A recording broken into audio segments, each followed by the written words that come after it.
Mistakenly went live. And the thing is, if I sure, sorry. Huh? The thing is, I can't use the same link.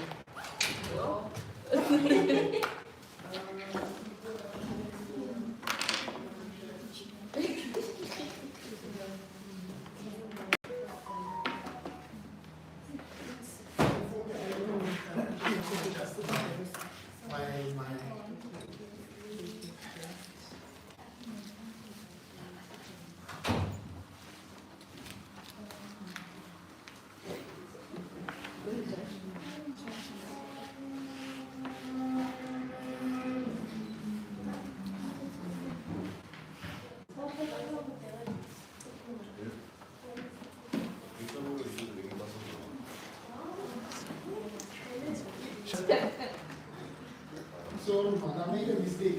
I just went live. I was trying to adjust and get ready, but I'm live now. So, I'm just helping you with the adjusting of the frame.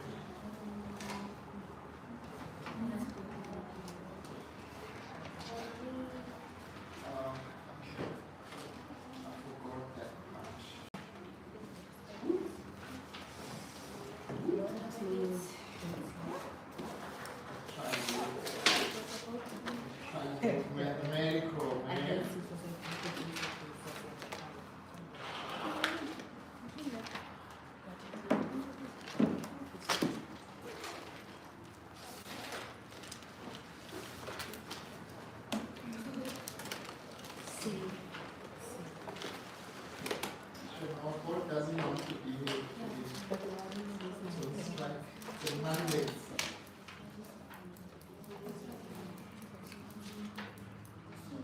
Yeah. Okay. Good morning to those of you that are watching already. Right? We're just having a little bit of some technical issues. No, I don't mean you that are watching me from here. I mean those that are on the live. We're just adjusting a few things. Just bear with us. We're going to start our session not too long from now. So just hang 10. We will get going on that in just a few minutes. Right? Thank you so much.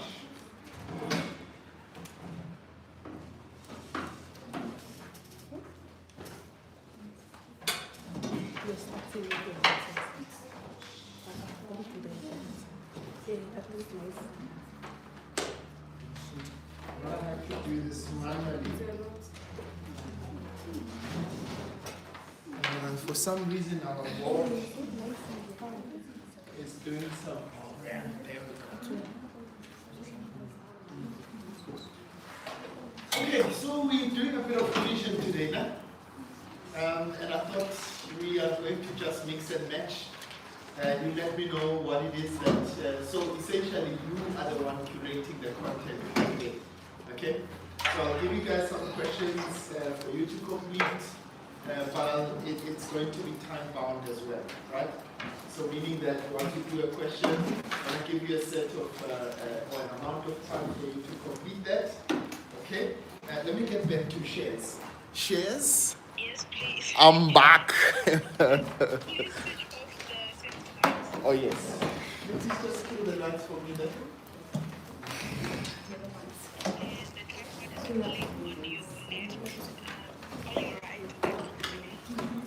Okay. Falling. Aha, I can see that. I can see that. Okay. You must remember that it's delayed on your side. So, Mauti no.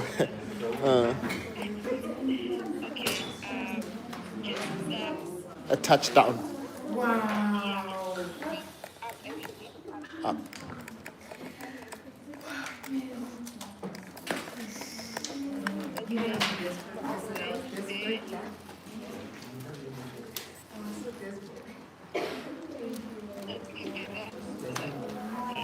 Not the best, no? Okay.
So guys, I got stuck in traffic namhlanje and we had to reroute, so I had to delay. Then first acknowledge and apologize to my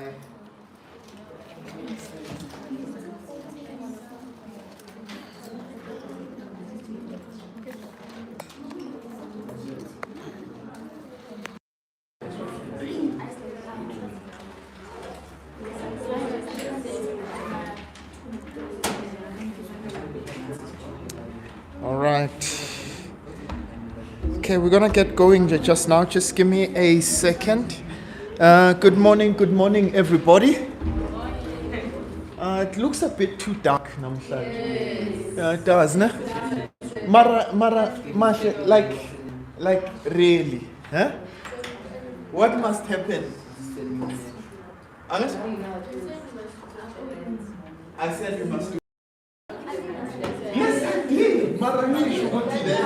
It should be dark in here. Oh. Here one. Now, Ngela, please just slightly open that one as well. Just trying to see if. So isn't it that light? Usually have like white light. That one seems Well, Nana, you know warm lights. Hey. Hey. Okay. yeah. Alright. Okay, I'm impressed. You know the difference between. So this would be cool, ne? Yeah. So I'm at cool 30% lighting. All right. Good morning, everybody. Ne right, ne? Okay. So Niaz is here this week. Good morning to those of you that are online as well. Those that are online on our group, as well as those that are joining us via our YouTube channel. Yo, guys, I felt like I've been hit by a bus namhlanje. I was doing a live, so I went to a camp last week. I went to weekend to had its own things that were going on. Yesterday I had to do a live. I wish you guys knew what doing these lives is really not all that. Okay, it's really tiresome. But also what I just realized, I had not gotten enough rest. So feel like I've been hit by a bus namhlanje, ne? But nonetheless, let's get going. Okay, right. So this Friday you guys will be writing your prelim. Okay, So we're going to structure a little bit of push and pull here and there. And I wanted to find out today, maybe we're going to just pick out one of the papers that we are going to take. So I wanted to find out which questions or which sections would you like for us to have a look at? Ooh, there goes your hands. Uh-huh. Oh yes, I owe you first principles. Maybe let's start there. I did say that I was going to show you how to do first principles, né? And you said you'd wanted, Angas Begubani last week, who said they wanted me to show them how to do first principles let's start there. How to find the derivative using first principles. Right, but before that, let's take a commercial break. I'm all over the place because of traffic.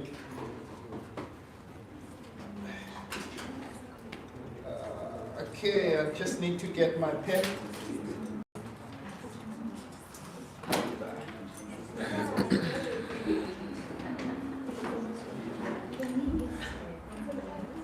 Right. So that's the first thing that I want us to remember, all right? Finding the derivative by using first principles, right? So, do you have an equation for me? Let's take a simpler one first, right? And then we'll go for the ones that you wanted, particularly the ones with fractions, né? Right. So if I have f of x, let's say for argument's sake that f of x is x squared plus 3x, okay? And they would say to you, find f prime of x by using first principles. Okay, using first principles. Right. Now, I want you guys to remember first, that when you are finding the derivative using first principles, there is an equation already that you have. And what does the equation say? It says f prime of x is equal to, this is limit as h tends to 0 of f of x plus h minus f of x divided by h. Now, for some of you, you may want to do the following, or rather some of you prefer doing the following. Finding f of x plus h, which means if I know my original formula, for everywhere there's x, I'm going to substitute x plus h, okay? So do you prefer doing that? Substituting x plus h first. Okay, so let's do that. Let's say f of x plus h. So what does that mean? It means I'm going to have x plus h squared, right? Plus 3 times x plus h. So everywhere where there was f of x, I put f of x plus h. Right. Right, so this is going to give me x squared plus 2xh. And please, guys, right, when it comes to this, just know how to how to deal with square brackets, okay? So that's 2xh plus h squared, right? This is plus 3x plus 3h, okay? So this is the equation, or this is the expression that we have for f of x plus h. So what do? Let's go and put that into our equation, right? F of x plus h, this is going to be, remember we said this is limit. Now you do not drop this. You do not drop the limit as h tends to 0 until we get to a point where we remove h in the denominator, right? Remember in mathematics, I am not allowed to substitute 0 in the denominator, or rather, I cannot have the denominator equal to 0, right? So which means for as long as h is in the denominator, we cannot substitute 0. Maybe I should have explained where this comes from, ne? Okay, but I'll do that later. So this is going to be f of x plus h. We did say this is x squared plus 2xh plus h squared plus 3x plus 3h. Now please remember, this is minus f of x, right? So when you subtract, please remember to put f of x in brackets. Okay, so this is going to be minus x squared plus 3x. That's what we have as f of x, right? Had x squared plus 3x, and this is divided by h. I said what? Oh, plus 3h, ne? Thank you for that. Okay. Right. So again, limit as h tends to 0. Remember, I haven't got into the part where I am, I can remove, in this case, that h. So we've got x squared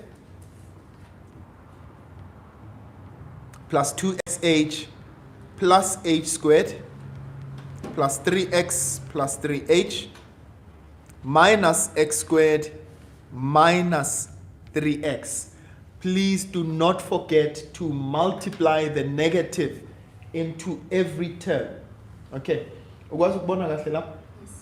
Oh, sure. Okay.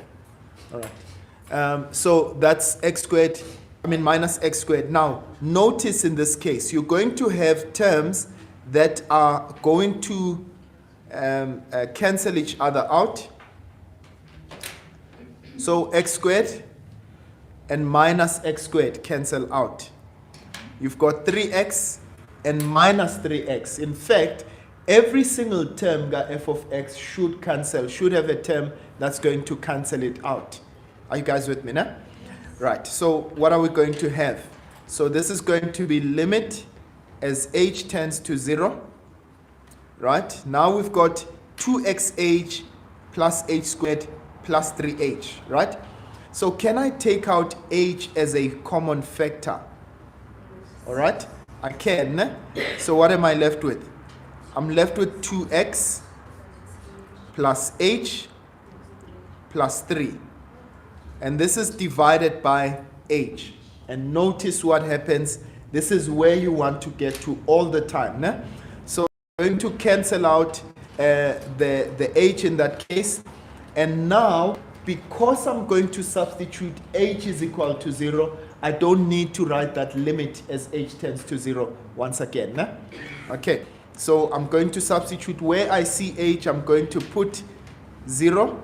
So this is plus 0 plus 3. And so what do we get for our f prime? We're going to get 2x plus 3. Okay, and of course that's what we're expecting, right? That when I take the derivative, if we're using the differentiation rule, in that case, remember that we always take the coefficient multiplied by the power and subtract 1 from our coefficient. So that would have been 2x plus 3, and that's exactly what we have at the end.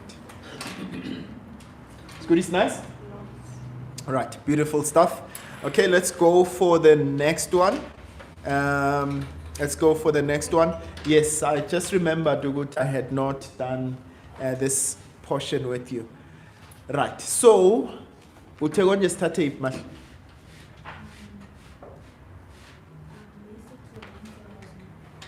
With a fraction. Okay, so when we've got a fraction, maybe what we'll do is that we'll also look at the one with the square root as well. Né? Right.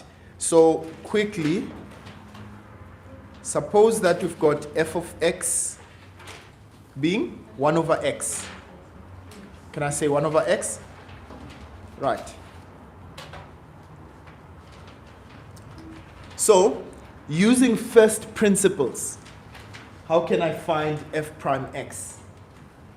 So here, the thing about it is that you just need to know how to work with fractions. Okay, that's the trick behind this. Okay, but otherwise then it becomes normal. I don't know if it's me, man. This light seems a little bit harsh for me today. Angazi ukuthi why.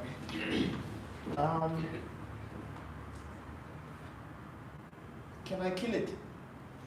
Should I? Ange? It looks dark. I look dark with the light. With this white light. So the warmer one was better. Okay. Can you make it warmer? Just there's a knob just behind there. Okay. Yeah, just okay. So all right, I'll make the adjustment in just now. All right, so we've got f of x, which is 1 over x. Yeah, the cooler light is kind of hashanyana on my eyes, ne? When I cool and the gang. Okay, f of x is 1 over x. So how do we get that? All right. So again, what do I do? F prime. This is going to be limit as h tends to 0. Right? Our equation is always standard. F of x plus h minus f of x. This is divided by h.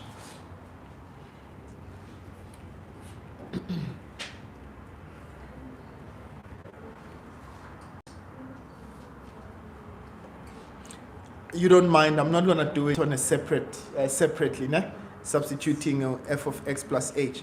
So this is going to be 1 over x plus h minus 1 over x. All of this is divided, is divided by h.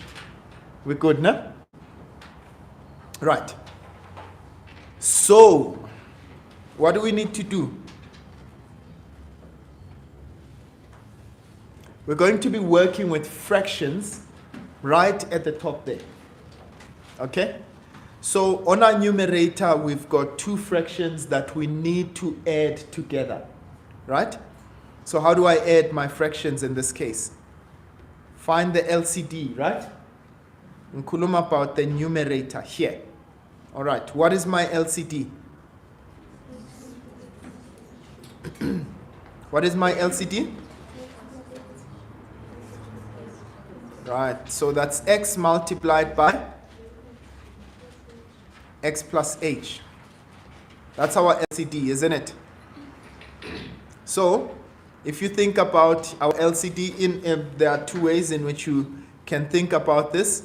So I can either say, well, I can cross multiply both the numerators in that case, right? Because we've got only 2 fractions. Or I can say LCD divided by denominator.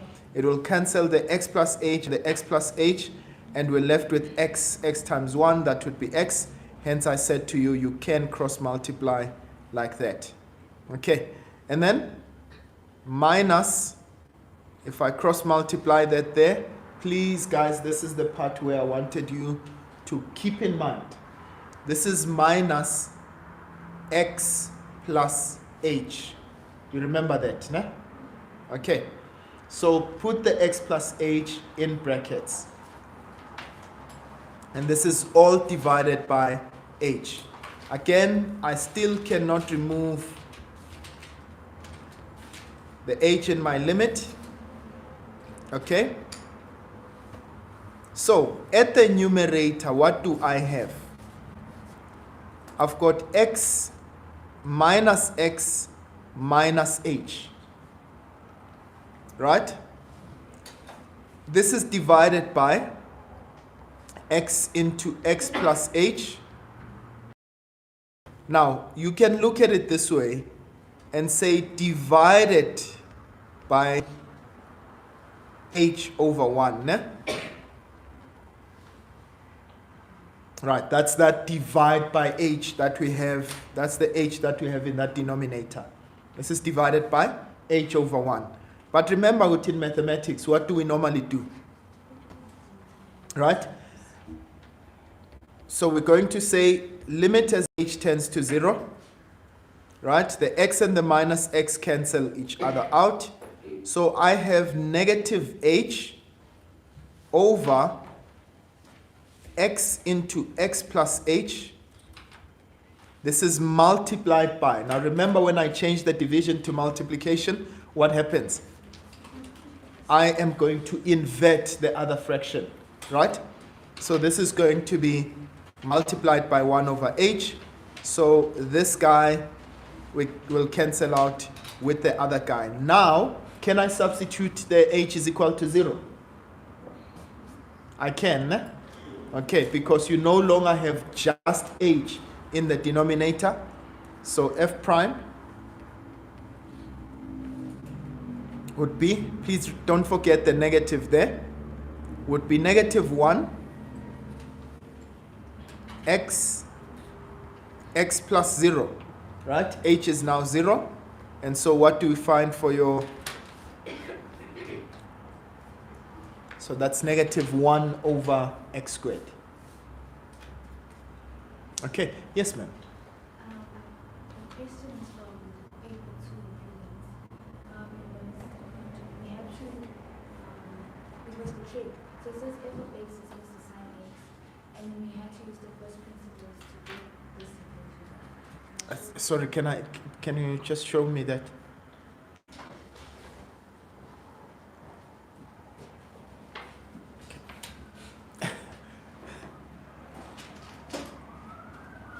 Okay, thank you.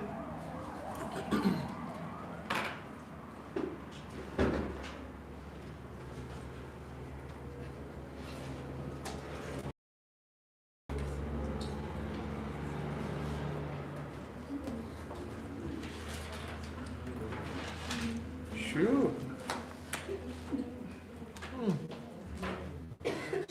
Are you sure you want to do this? Yes.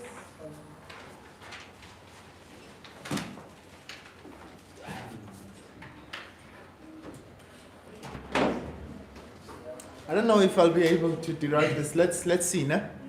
Let's see. I think it should be fairly straightforward. But do you mind if I do this before I get to it? Thanks for this question. It's a really, really nice question. Before I do that, I want you guys to try to find for me a derivative by first principles. Nah? Okay, so if I say f of x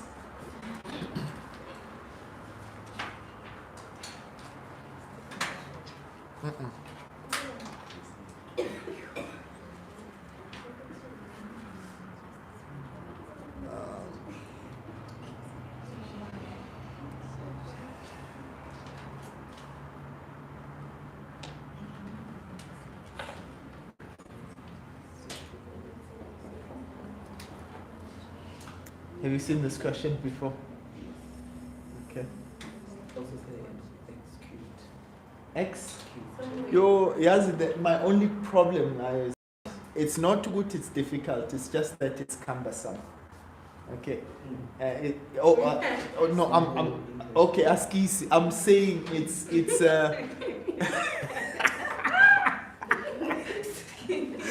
oh goodness, you guys are running a drama, yes. Yeah, I'm saying it's just long, man. It's long and yeah, tedious. Yeah. Okay, ask easy, man. At least ngiyazama your vocabulary English. Ngiyazama. Okay, our online people, yes, I forgot to go to, I have been muted the volume here. Please, if there are any questions for those of you that are online, you're more than welcome to do so.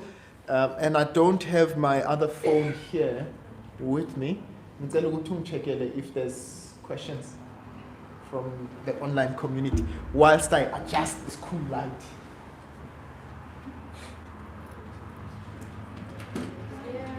It just looks, I'm not sure, man, whatever.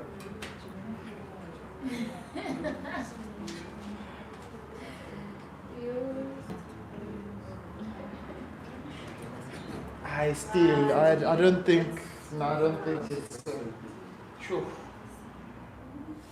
I think it's just harsh on the eyes, man.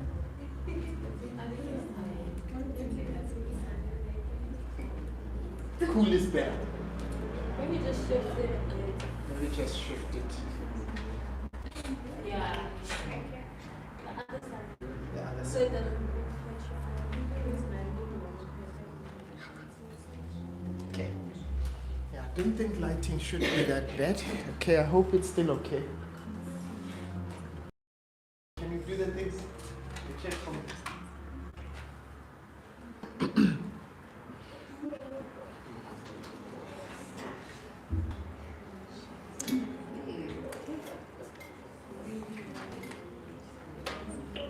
Remember at the beginning of the year, is it fine? No. You can't even see. What do I need to adjust? Mara, they don't need to see me, they just need to see the writing. They can see the board. I think that's the important. What do you say? Huh?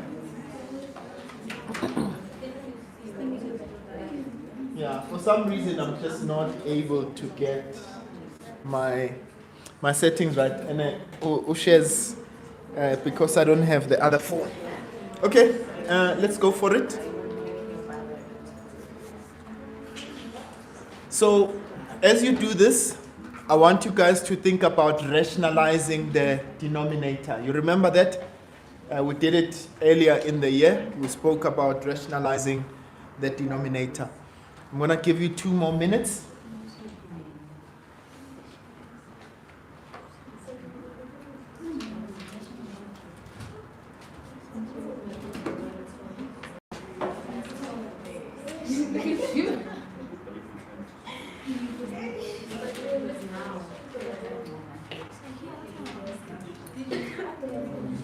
How do you keep their faces?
Yeah, maybe.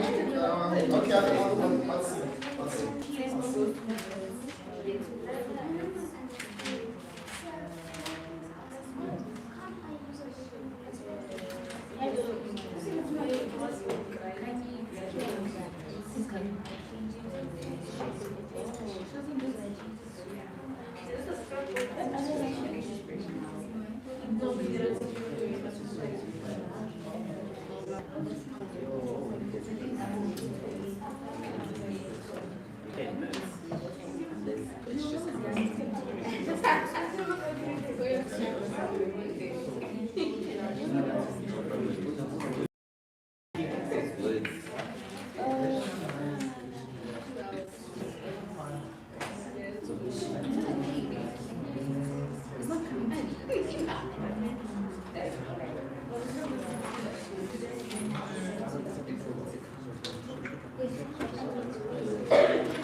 Gavel.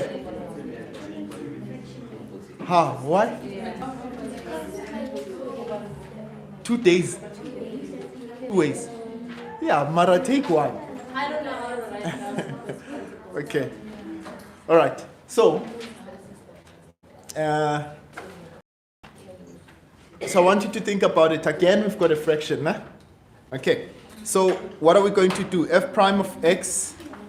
This is going to give us limit as h tends to 0. F of x plus h. So which means everywhere I had x, I've got x plus h. Okay. We're good? Okay. All right. Minus 1 over square root of x. All right. Now, so you realize we've got a fraction again, eh? Right. So if we've got a fraction, what do we do? Yeah?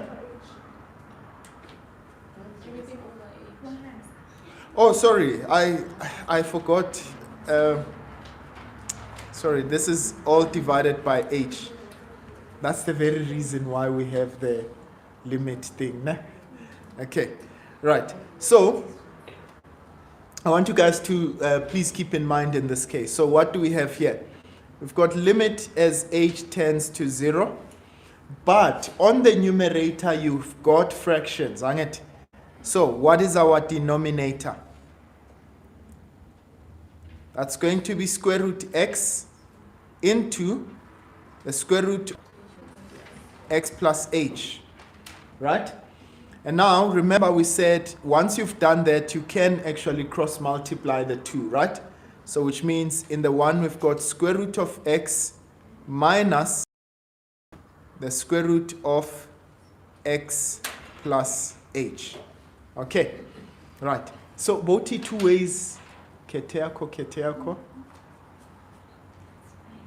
It's fine. What was the second way? I first changed the soul to a rational exponent. Okay. All right. The problem yaleyo is that if you change it into a rational exponent, the problem is must so figure to the part where you've got x of x plus h, right? What do we do with it? When it's in the bracket. But nonetheless, okay. So it's all divided by h. Maybe let me do this. Let me write it as divide by h over 1. Eh? Right, so we're going to say limit as h tends to 0. Right, now, what can we do inside of that bracket? What can we do inside our bracket?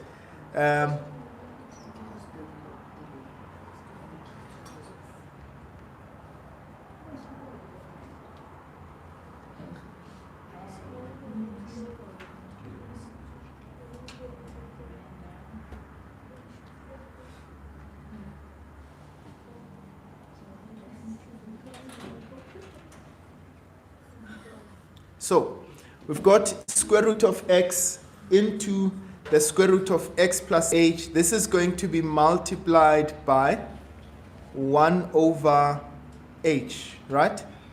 So, root of x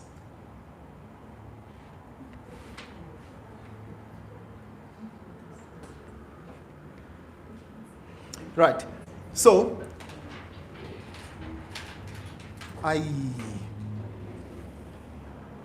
okay, I just realized. Okay, so we said limit as h tends to 0, right? So we know that our h we cannot substitute as yet h for 0 because of that denominator, right? But do you agree that we could kind of work with our denominator? Can we do something the denominator there? Huh? We can, eh? Right, so we've got square root of a numerator, we still have root x minus the square root of x plus h. This is divided by. Now I've got square root of x multiplied by x plus h. What does that give us? It will give us square root of x squared plus xh. Okay? This is multiplied by 1 over h. Do you see, Uti? I've made the denominator into just one fraction. Do you see what I've done? Eh? So I've used the law of surds. I had square root. Okay, let me just explain this part. So do you remember if I've got square root of 3 multiplied by square root of 2? Right? Do you agree that I can say this is the square root? Put all of them under one square root, né? Right? And say this is square root of 3 multiplied by 2. How? Yeah? Is this not true? It is true, né? Okay.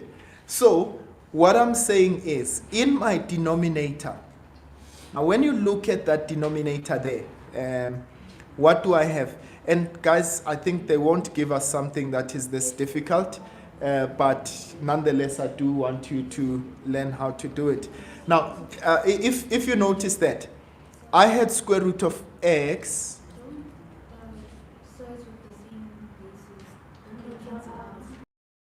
Square root of x h. Yeah? What is the square root of x and the square root of x plus h? And the x will cancel out the negative things. That's illegal. Okay, so if it was square root of x multiplied by square root of x, yes, the square root would cancel out and it would simply be x. The problem there is that it's x plus h. Now what I did was to take square root of x multiplied by square root of x plus h, right? Guys, I don't want us to waste safuna to do something else. But essentially what I want you to note there is that you've got square root of x multiplied by square root of x plus h. So what I did was to take the x within, right? And I'm multiplying it by x plus h. Do that. Okay. Is it making sense, guys? Right. And so what do I have? X times x will be x squared, and x times h will be xh. Okay. Right. And so the last part of it, maybe you can finish it on your own. So this is the rationalizing part. So I said we can take limit as h tends to 0. Now I've got a square root that is in the denominator. Are you guys with me now? Right, so this is going to be square root of x minus the square root of x plus h. Yeah, it will really take us a long while, guys, because I'm going to have to rationalize twice. Okay, rationalize for that denominator and rationalize also for that numerator. Please, can I desist from continuing with this guy? Né? Okay, yeah. So it will really take us a long time, and for me, I think it will be just available. If you want, afterwards we can do it together. But I mean, this will easily fill an entire page. Okay. So my advice: you rationalize this part here. Right? When you rationalize, you multiply with a denominator that is exactly the same, right? But what you do at the bottom, you do also at the top. Okay, right? And I'll show you how to do that if you want to later. And then you'll see what you actually end up having the h cancel out. Nah? Okay, but I won't continue with it for the sake of time. I'm going to go into the question that you showed me. and then for the last part. So this was the Gauteng exam. They had f of x is equal to sine of x. And they said to you, show that, this was the question, show that fx plus h minus f of x all over h can be written as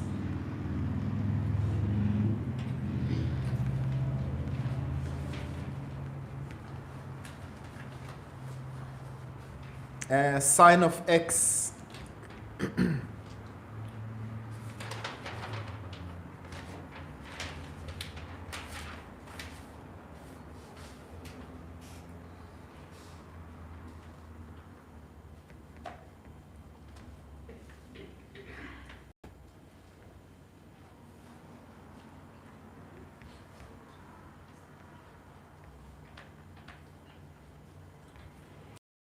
Sure. Right. So they said, given that we've got, okay, awesome. So they said we've got f of x is equal to sine of x, and they wanted us to show that f of x plus h minus f of x divided by h can be written as that entire thing.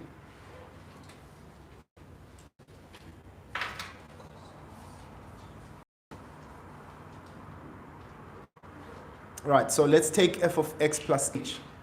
So you've got sine of x plus h minus sine of x all over h. I don't know if okay, we'll see how to go about this one. Right. I think the best thing that I can do there is to try and use my my compound angle formula, ne? Okay.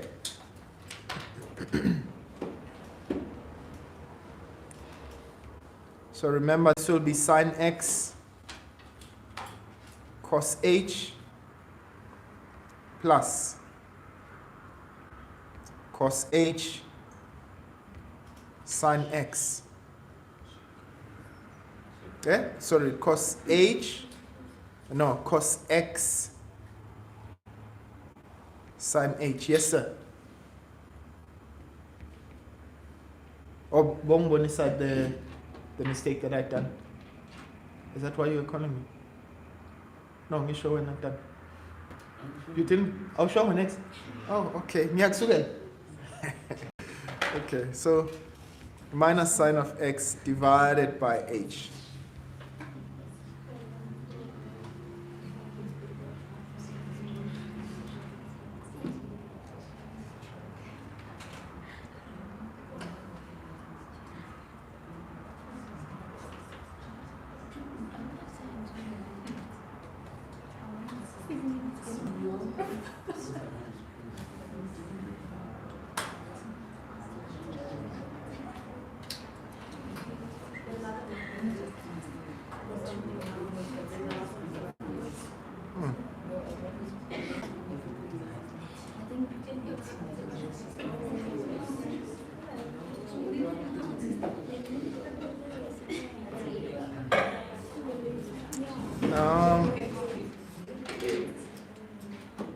Yeah, no, I'll have to think about this one, eh? I'll have to think about this one. So it looks like, so this would be sine x. See.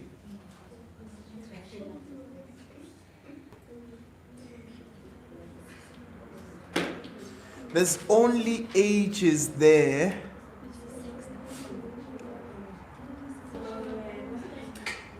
Anyone who's got a suggestion how we can go about this one? Huh? Yeah? Excuse me? Sorry guys, just a bit. I'm trying to listen.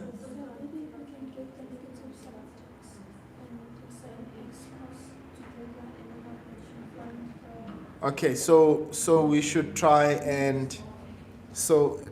to factorize. Okay, so you've got sine x cos h, all right, minus sine x. So those two look exactly the same. I mean, I have got a common factor rather, a sine x rather. And this is plus cos of x sine of h. This is all divided by h, right? Now, if we took out the sine of x over here, we are left with cos. Okay, I see. I'm finding something particularly strange, but that's fine. Cos h minus 1. So this is cos h minus 1 plus, we've got cos x sine of h. Okay. This is all divided by h. Oh, I see. Sine of h, sorry. Sine of h. I think where my problem was about this, because I see good, okay, how did they go about getting that? So they separated the two fractions. In my case, this is what I thought. I thought that the ones that are inside the bracket are actually they are kind of the angle that is inside of sine, but it was actually sine x multiplied by. Okay, so that's going to be sine of x. So if I separate the two fractions, I'm going to have cos h minus 1 all over h minus cos x sine h divided by h. And so we end up with sine x. So it's not the angle, it's that sine x is multiplied by the entire thing. Okay, so cos h minus 1. Thank you for that. Nah? Okay, yes ma'am. Why did it change to? Plus. On your last step. On my last step. What changed to? Oh, sorry, this is supposed to be plus. Okay, between the two fractions. Thank you for that. Okay, so that's cos h minus 1 all over h. There's nothing wrong mathematically, right? It's still two fractions. They are still the same terms, right? The denominator with the denominator and the numerator with the numerator. And then finally, you've got plus cos x. This is into sine of h divided by h. All right. I don't know if there was a follow-up question from this, but that's essentially how it was done. Thank you for that. Ne? Yes. Scroll up. Where? Just to this part. Okay. Debo. So, I took the question as a proof inside, and then I worked with The left-hand side. The right-hand side. Oh, okay. Yeah. So you worked backwards. Yeah. Okay. All right. That's smart. That's still smart. Okay, you heard what she said. She took it as though it's proof the left-hand side equal to the right-hand side, and she tried to work with this expression to try and get it back to becoming sine of x. Okay, that's very, very nice. Very nice. I love innovative methods, eh? Okay, yes ma'am. So we'll be done with this. Could you please look at the cubic functions, mainly the part of derivative graphs? The derivative. Yeah, and we're taking it back to the cubic. Yes, it's better when you tell me that, Google, you've got a question, a specific one. Yes. You do? Yes. Okay. Please send it to me. Maybe, Can you airdrop it?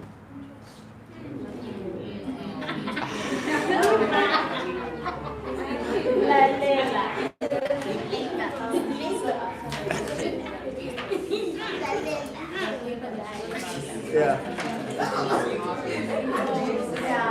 Question 9. Okay. Must also airdrop it, sir.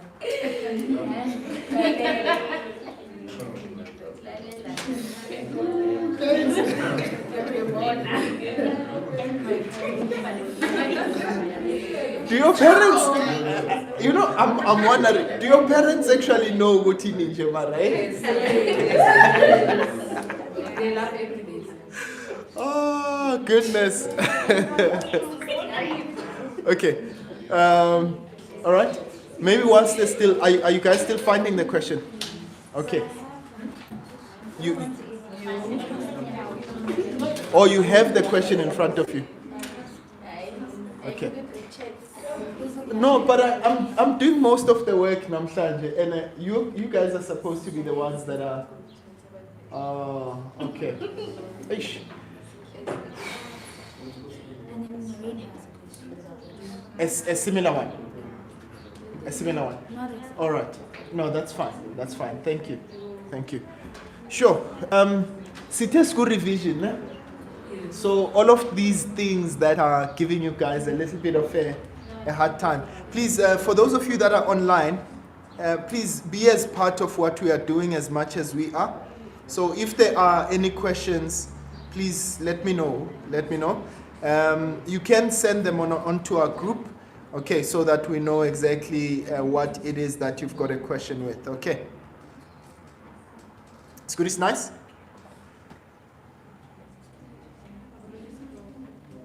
All right. Shout, man. Okay. I think this is a very, very important question.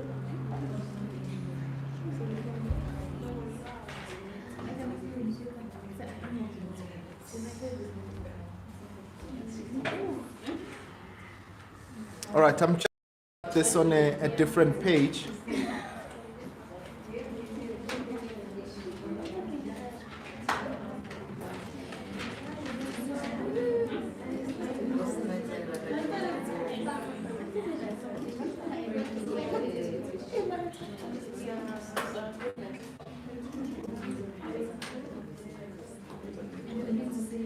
Papa, is there any question from? Okay, great. Sure, guys. May I? If you don't mind, just put your pens down and just listen. Okay. So, they're giving you a graph here, which is a graph for the derivative. Okay? So from this graph, what am I supposed to do? I'm supposed to then find out what is what the original cubic function looks like. Okay, right. Please, I want you to stay with me and please get that question ready. Ne? I don't remember which question it was. We took question 9 from last week. Question 9. Okay, I'll check it out. I'll check it out. Okay, so I want you guys to keep in mind. Yes, my airdrop is switched on.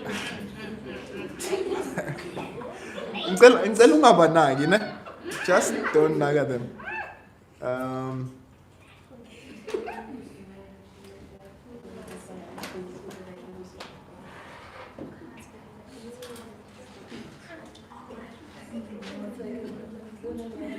Okay, I heard it. Can you resend? I don't know what happened.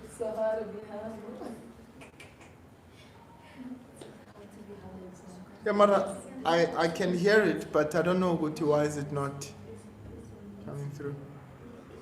Okay.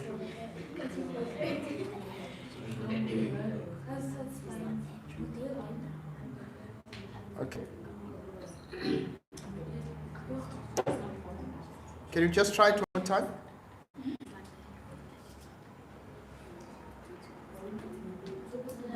I can hear it, but okay. I'm not sure. Technology sometimes it's out on Lana.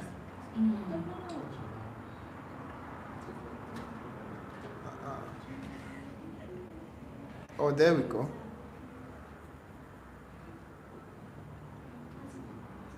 Are you sure it's just it's one paper? Huh? Why does it look like it's a big fine? It's one question. It's a picture. Manja, why is it acting up like this? Oh, I got it. You paused it.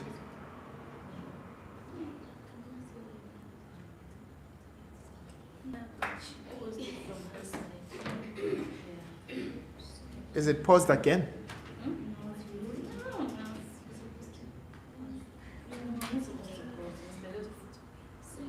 Okay. Honestly, is not make sure now. Okay. I think it's chowing our time a little bit. Yeah, my airdrop is on and it does pick it up, but for some reason I'm not able to see the question. All right, let's do this. Let me just go back to the other question, and then we'll come back to this one. Okay, right. So I want you guys to keep in mind. Remember, what is this graph? This is the graph of the derivative. Okay, right. So firstly, what is this telling me? That our original function, so remember, this is the gradient of the graph. Okay? It tells me that if you look at this, from negative infinity all the way till 1, what is our graph looking like? It's positive. Our derivative is positive. Are you guys with me now? Right. What happens to the derivative over here? The derivative is equal to 0. Okay, so hold on. When is the derivative equal to 0? Huh? At the turning point. Yes, absolutely. At the turning point, right? So which means in the original graph, this is going to be your first turning point. Now, the question is it a maximum or is it a minimum? Right? Whether it's a maximum or minimum depends on what happens in transition. Now, I want you to note, what happened to this graph? It started by being positive, which means it's an increasing function, and therefore after 1, it became negative. What is it telling you? Right, it's a maximum. Started going up, and then afterwards went down. Does that make sense? Right, so, which means if I were to draw the graph, the original graph,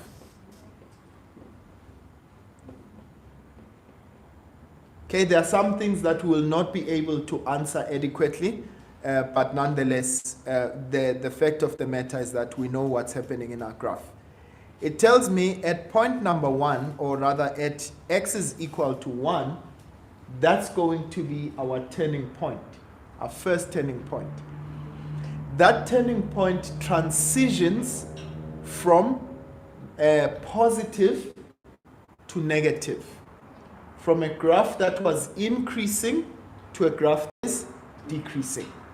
So at 1, I've got a maximum value. Now, please keep in mind, okay, and it is now decreasing. All right, so what do we note again? So between 1 and 2, we've got a minimum. Remember the derivative, what's happening here? F prime x is equal to 0. Not f prime x, rather.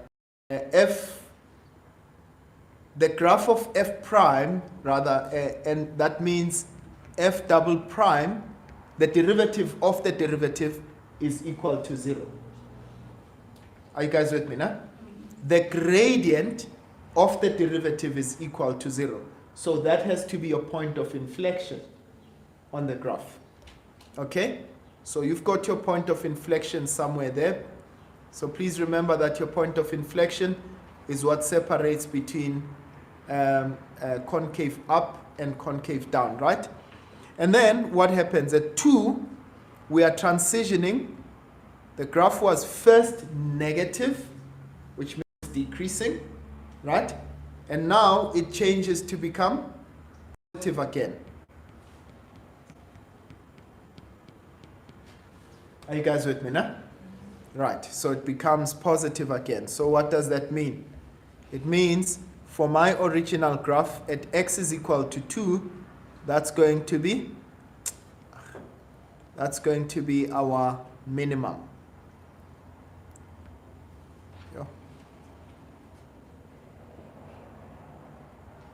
Okay. So, which means this is how your cubic function is going to look like. Are you guys with me now? But I did say to you, with this graph given, there are some questions that you cannot answer. For instance, we can't know what are our Konjo, what is it? We can't know what is our, what's that? X-intercepts, but we can find them, right? We can find them. Agree? Okay. So, which means that when we look at this graph, they said to us, with the graph of y prime, determine the equation of f. Can someone tell me, how are we going to get the equation of f? By the way, they said f of x is equal to ax cubed plus bx squared plus cx. Okay, d is equal to 0, right? So can you find out what the value of a, b, and c is, respectively? Can we? How? All right? Yeah? Keep in mind we've got the graph of f prime. Is it possible for us to find out the equation of this graph? It is possible, no? How can we?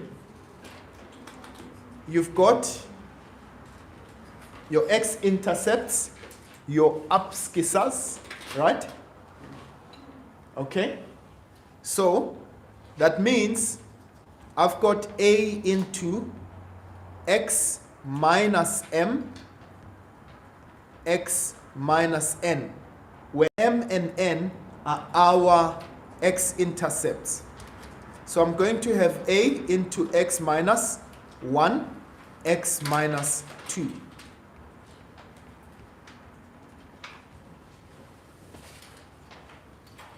Are you guys with me?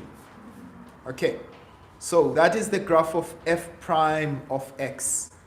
So if we go back, all right, firstly, before we learn, let's determine the value of a.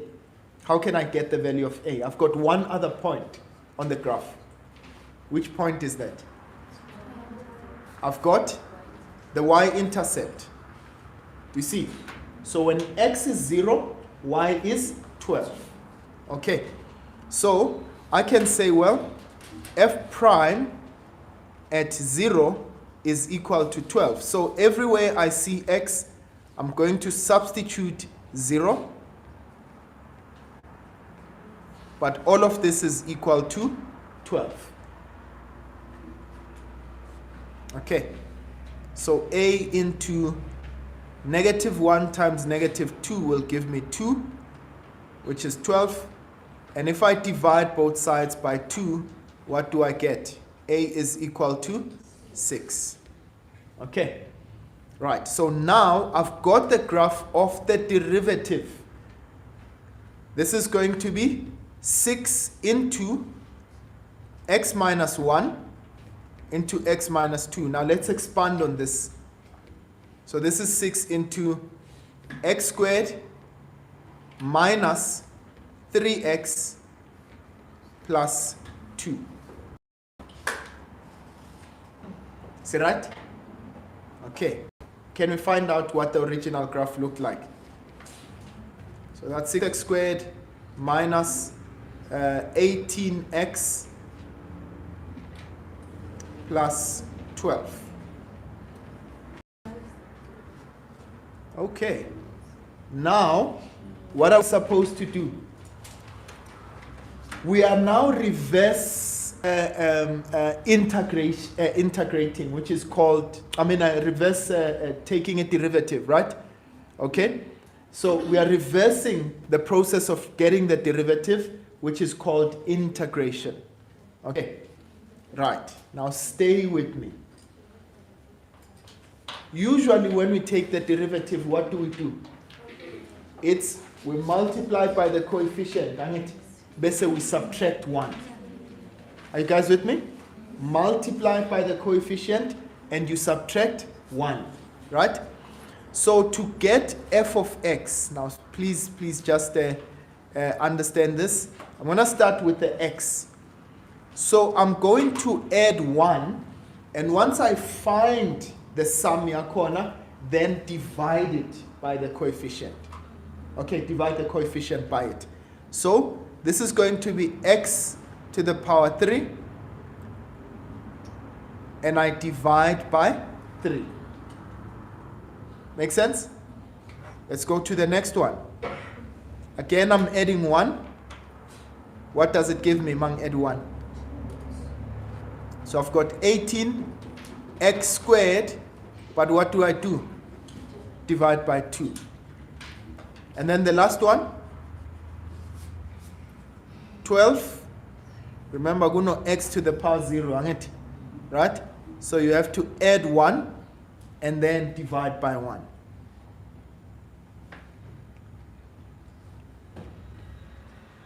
Did that make sense? No. Does it make sense? Okay. All right, let's do this. Let me finish it and then show you when I take the derivative, what do I do? Okay. Right. So f of x will give us 6 divided by 3 gives us, so this is 2x cubed, plus 18 divided by 2 gives us, that's 9x squared, plus 12x. So which means the value of a is 2, the value of b is 9, and the value of c is 12. Make sense? Right. Now here's the part that I want you to note. If they were to say to me, find the derivative here, how would I do that? Now there's no f of x. We are now trying to find the derivative. How do we do that? Right? You multiply this guy, okay, into the coefficient. You agree? Right. I want you to understand the steps that you're taking, right? You're multiplying the exponent by the coefficient. So we say 2 times 3, which will give us 6. Okay? Right? But what do you do afterwards? You subtract 1 from your coefficient. From your exponent. So 6x squared. Is it right? And then we do the same there. 2 times 9, that's 18. We subtract 1 there. And then the last one, we've got to the power 1 there, which is 12 times 1. That's 12, but when we subtract 1, we end up with x to the power 0, which is equal to 1. Are you guys with me now? Right. Do you guys get it? Right. So what I'm saying to you is, in order for me to get the integral, which means I am reversing the process of differentiation. Okay? So what do I need to do? Remember what I did to differentiate. I multiplied. So how do I reverse a multiplication? Right, I divide. And then, remember when I was differentiating, I subtracted. How do I reverse subtraction? I add. Okay, so hence I said to you, now, yes,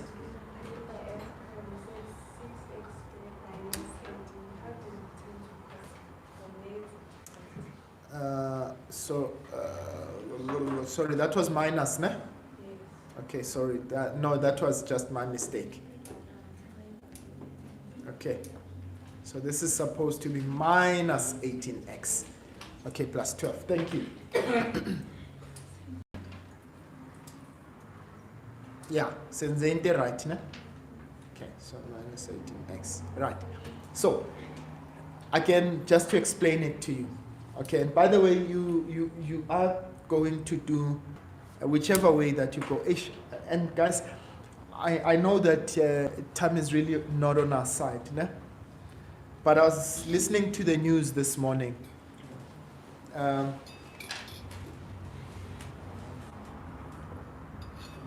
Sorry. I was listening to the news this morning, and they were talking about a miscalculation. I don't know if you guys heard about it. A miscalculation that they did at NERSA, right? The energy regulator. I'm not a news anchor of any sort, right? But you have to be concerned, one, with how municipalities are run in the country. Secondly, with the amount of mismanagement that is taking place as particularly when it comes to state organs. Do you know, Guti, what is causing that inefficiency? Do you know what's causing it? I'll tell you what's causing it. It's because our municipalities are undercapacitated with people that are critical thinkers. People that have maths, people that have science, people that have got the ability to crunch and process numbers correctly.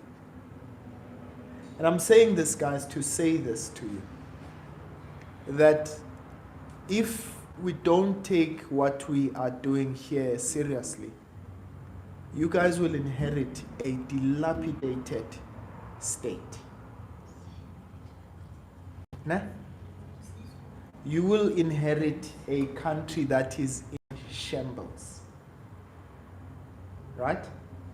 So I'm trying to say to you, it's really up to you. Guys, I think I've never, when I listened to that, I really then began to see the criticalness of other countries making sure that they have enough in their pipeline, maths and science, to ensure that, think about it. Do you know, Uti, when after I did my engineering studies, right? Do you know who were the first people to pounce on me? Right? As in the first companies to approach? It was the banks. There are more engineers at banks now than there are in any other sector. Why do you think the banks are working so well in South Africa? In fact, our banking system is amongst the best in the world, right? Of course, because they are chowing us. Okay? What am I trying to say to you? That if our country continues on the path that it's on, of not producing enough scientists, not producing enough people of your caliber, okay, and that's why you should take this seriously, né? Because then it means that literally we are going to run this country down. Okay, yeah, and I'm saying this because we're doing integrals, né? The reason why I was saying that is that at university, probably amongst the first things that you will do is calculus, okay, and you'll be doing a lot of integration, okay. Akukho like calculus ingangeni khona, like calculus is just everywhere, okay. Right, now let's go back to the process. So remember, we're differentiating. And what did we do when we were differentiating? Multiplied, subtracted. Multiplied, subtracted. So now we are reversing that. Okay? So what are we doing? Remember what we divided, we multiplied by. We multiplied by the exponent, right? Before we actually before we subtracted it. So that's why I'm going to replace this first. Right? Everyone? Was I saying right? Okay. Right. 2 plus 1 gives us 3. So I've reversed what I did, right? But in order for me to fix the coefficient, I need to divide by what I would have multiplied by. So then I will divide by 3. Make sense? I do that on the next one. 18, that's x, that's 1 plus another 1, that's x squared, but I need to divide by that 2. Okay, and the final one will be 12x, 0 plus 1 gives us 1, okay, and we divide by 1. And that's why you end up with 2x cubed minus 9x squared plus 12x. Sure. All right. So that is how you are going to turn a graph. And sometimes they give you this information in all sorts of different ways, right? They can give you as just information. For instance, they'll say to you f prime at 3 is equal to 0. What does that mean?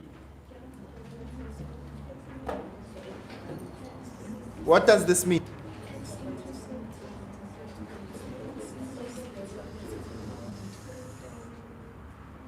Think about it. The derivative is equal to 0 where? At x is equal to 3. So this is a turning point. Okay? If I write it as f of 3 is equal to 0, what does that mean? That was the actual question. That was the actual question. Okay, let's find it. Let's make sure we get that question. It's the question on the device. Can I do this? I promise I won't check anything else on the phone, including the messages, even if they have notifications.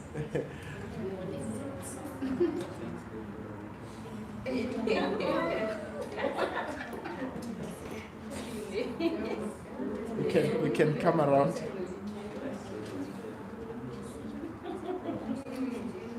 So they want us to draw. Thank you.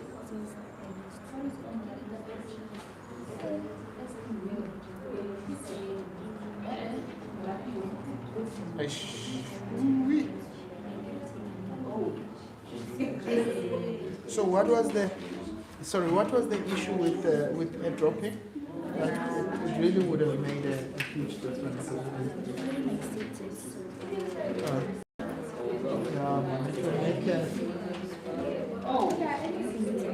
Oh yeah. Okay, sorry, just give me a second.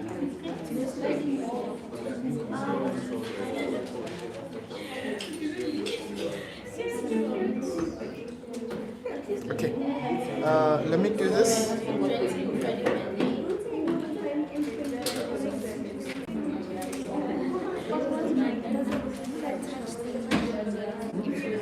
Yeah, it should, but it's going to want to share your contents first. Yeah, there we go. There we go. You can. Okay, you can send the other one.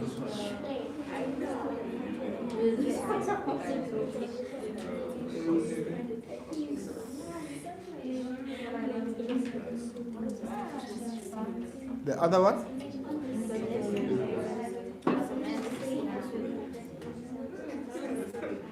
Okay.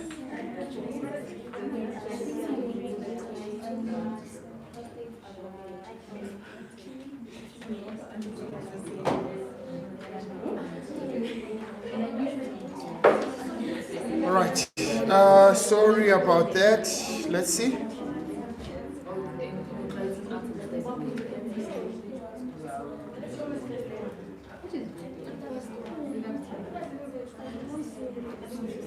Oh no, I was trying to get them to be.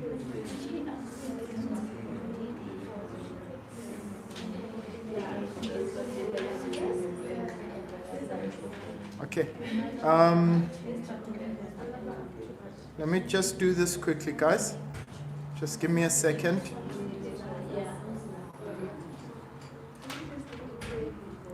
I know the quality of this is really not the best, and I apologize to those of you that are online that cannot see. Okay, I'll try to fix it later. It would have really made a difference, but I think it's a critical question nonetheless. Né? It's a critical question, and I love the fact you've shared it with us. So they say on this question, and please I want you to listen very carefully, right? So they say the following information is given, right, in relating to a cubic function, a cubic graph f. So they've given you all of this information, and it is up to us to try and interpret what it all means, right? Now let's take it one step at a time. They say to us the following information, or rather, they've given us the bullet points, right? They say f of 0 is 0. What does that mean? Right? What is in the origin? What is that? X-intercept. It's both the x and the y-intercept. Né? So, they said f of 0 is equal to 0, which means the graph passes through the point where x is 0 and y is 0. This is the original graph. Are you guys with me, nah? Right. And then they say f of 3 is 0. So which means we've got the first point here, which is 0 and 0. Again, they give us another point. F of 3 is 0. What is this? Huh? No, I'm taking the one next to it. I'm taking the one next to it. What are they telling us there? It's another x-intercept, right? So which means when x is 3, y is 0. It tells us every time we say y is 0, we know that's at the x-intercept, isn't it? Okay, now let's go to the second bullet point. The second bullet point, so we know this is our x-intercept. We're going to draw this graph. So this is both going to be the x and the y-intercept, né? Right? That first one. So this is x and y. And then on the next one, they say f prime at 3 is equal to 0. What does that mean? Agnes? F dash at 3 is 0. Right. The derivative at x is equal to 3 is equal to 0. So what is this? Which means at 3, absolutely, that's going to be the turning point. Now, here's the thing. You don't know whether that turning point is the maximum or it is the minimum. So we're going to have to rely on other information, other pieces of information in order for us to answer that. Right. So we know that we'll have a turning point. So not only is this an x-intercept, it also means that it will be a turning point. All right, yes, please. Yeah?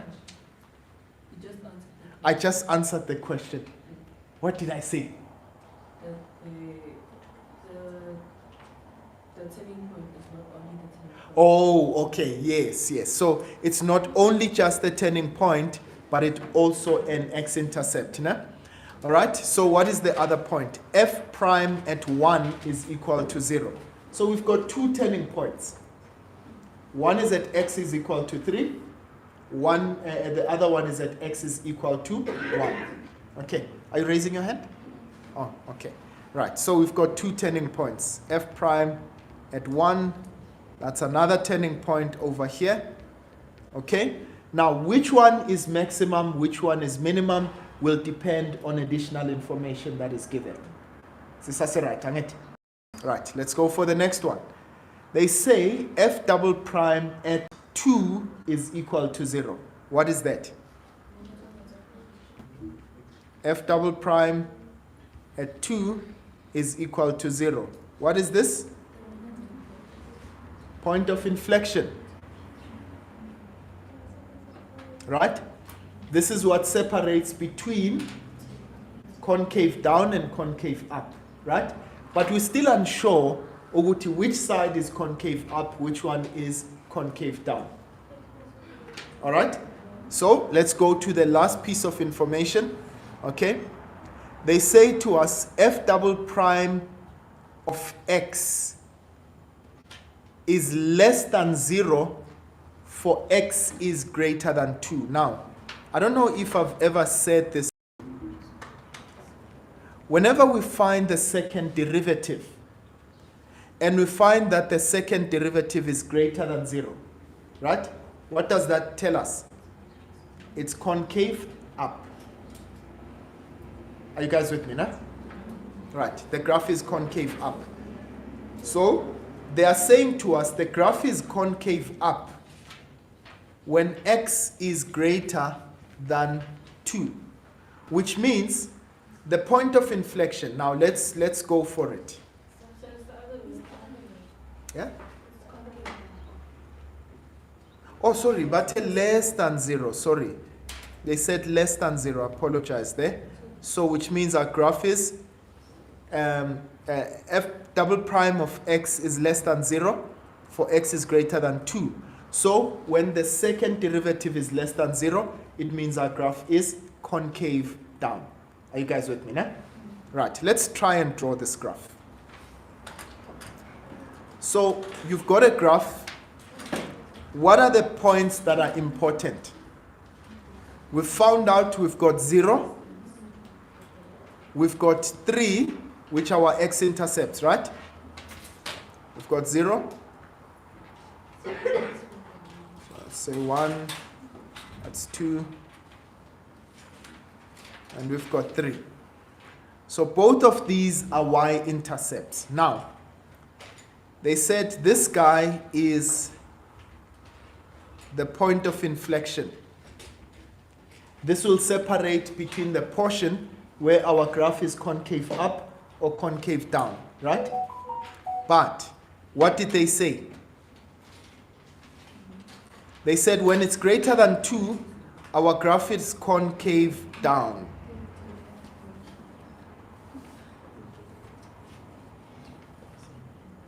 Please remember, Gonja Siteni about x is equal to 3. What did we say about x is equal to 3? It is not only just a turning point, but it is also an x-intercept. So that turning point there is also the x-intercept of your graph. Okay? And then we said this is POI, the point of inflection. So I know at x is equal to 1 again. Where is it? Where is it? We have another turning point when x is equal to 1. Are you guys with me now? Got another turning point. Now, if I had a maximum there, which means I'm going to have a minimum over there. And my graph will pass through the points 0 and 0. Sorry, Guti graphium is not really good looking, but you get the point nonetheless, né? All right. Okay, yes, sir. Scroll back up. Yes.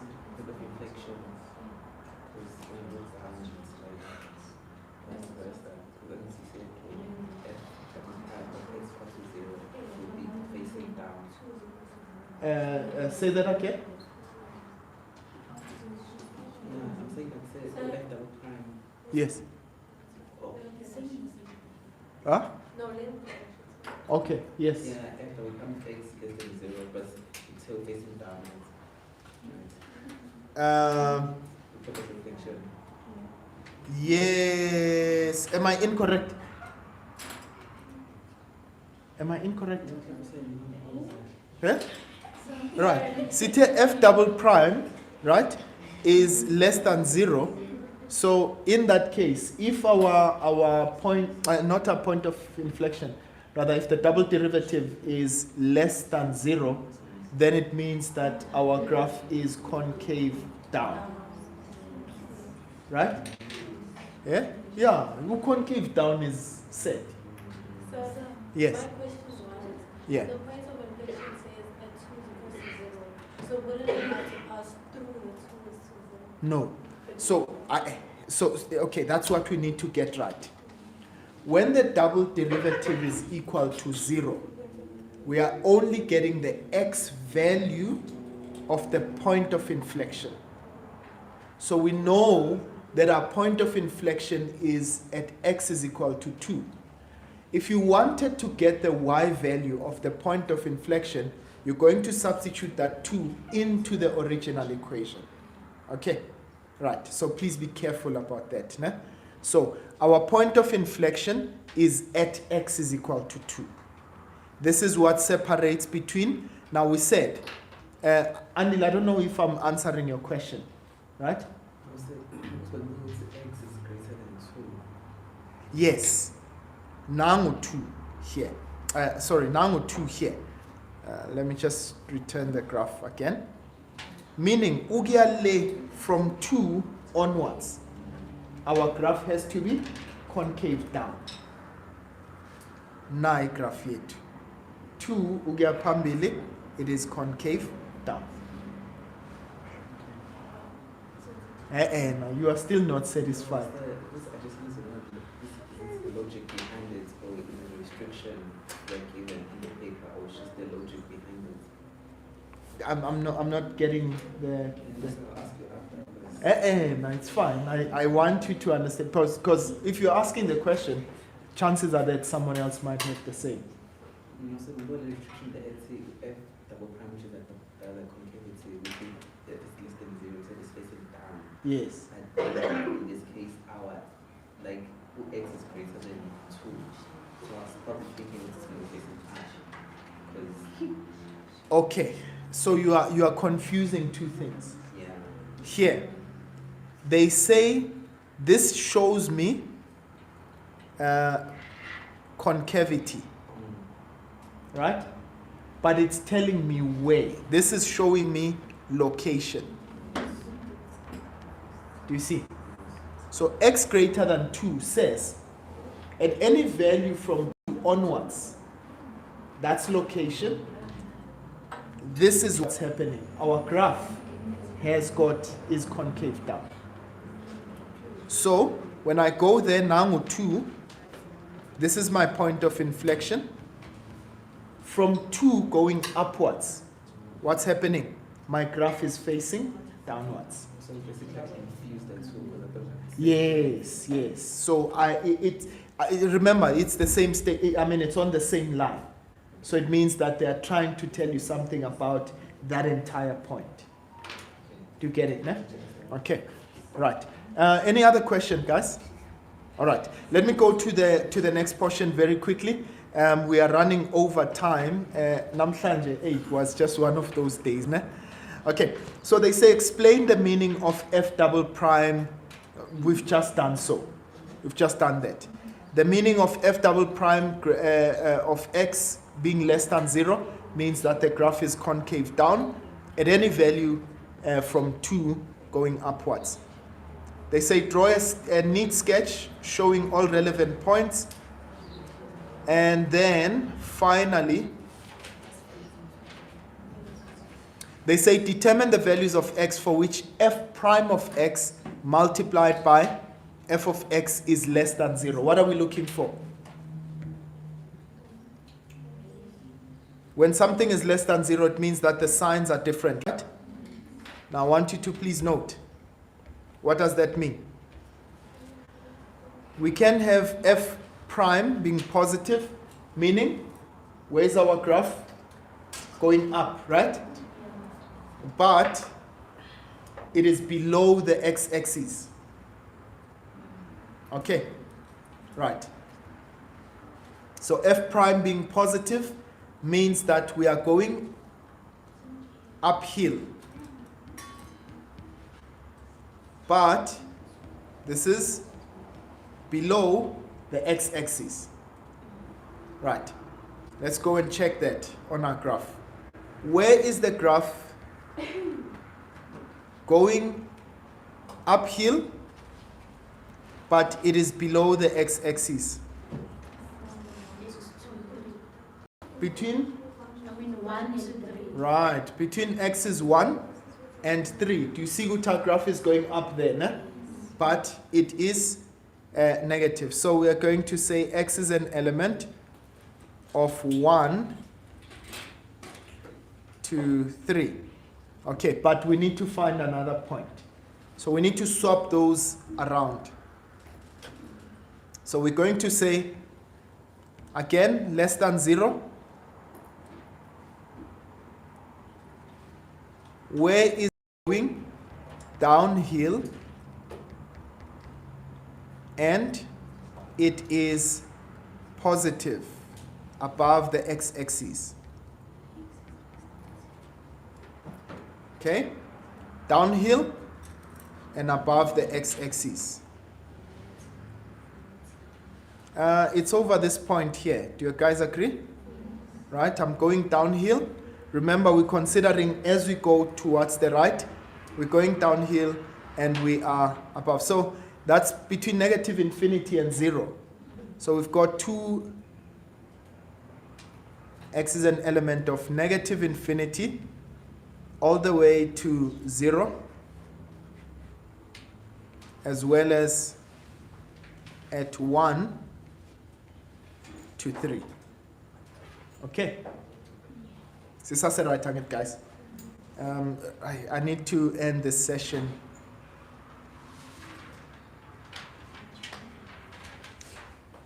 Right. And then I think you can look at the last one. Please, if you can, just send us this on the group. Nah? I think these were very, very interesting questions. I like them. I like them very, very much. Okay. Right. I think let's end it here, guys. For those of you that are online, I hope that this was extremely helpful. Okay. And guys, I did say in the next couple of days, I'd like for us to look at some revision. Okay. And that means that we are just going to be looking at questions. What I'm asking for is that you send through the questions. Okay. If it is possible, guys, I think just to make this process seamless, send in my questions before the class starts, né? Or maybe either day before. It could be on the same day, that's okay, but just before the class starts, so that I'm able to load those questions onto the screen. Né? Sometimes it's really a need to, and I have to keep navigating. Pama iOS are doing their own stuff. Not sending pictures and stuff. Okay, right. Thank you, guys. I think let's leave it there. We'll meet in the next few minutes for our science class. Sharp, sharp. And to those of you that are joining us on our YouTube, thank you. And if you're going to watch this later, please know that you can always join us. Just email info@mlungisinkosi.co.za and our team will assist you as well. Thank you, and over and out.